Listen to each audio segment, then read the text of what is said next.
की करनी है। नहीं ये उस तो कोई अलावा काम कोई नहीं। और कोई काम नहीं है मैं।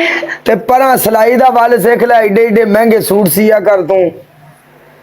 नहीं दो मैं चार सिलाई मशीना रख, खंड ना गवंड ना रख, खुरा परा ये वो सरकार मेरी जगह सूट सिया कर, जिंदगी दे स्वाद लेगा। मैंने चंगे चंगे सूट सी कर देते, महंगे महंगे। मैं सिलाई करती हूँ, मैं दर्जन भी हूँ, लेकिन मैं कपड़े अब नहीं सिलाई करती। अच्छा हाँ अब छोड़ा है यहाँ पे बैठ के। ओए होए होए।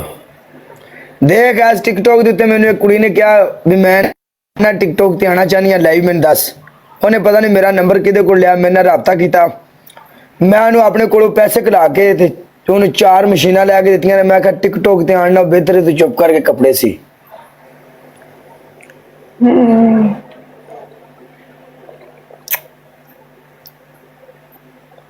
चलो मतलब मुझे मशवरा दे रहे हो?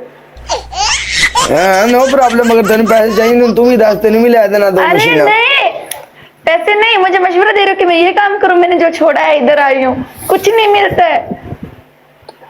यही कर ले, कपड़े सी लिया कर, सब तो चंगी गल यही। सारे काम रला मिला के मिक्सचर इस साइड। वो भी जलालपुर के थे जीरो। तुझे क्या मसला है यार? जलालपुर जलालपुर वो कहीं से भी है, तुम्हें क्या मसला है? चुप करो। जलालपुर का क्या मतलब है? नहीं जलालपुर जलालपुर वो कह रहा है, इससे पूछो ये जलालपुर से, फिर कह रहा है उसके लिए वो लड़की भी जलालपुर से थी। अब उसको मैं क्या बोलूं? मैं जलालपुर तो ही हाँ, जलालपुर तो ही हाँ, मेरा इलाका ही है सारा। हाँ अब सुन लिया, तसल्ली हो गई शहर में। अरे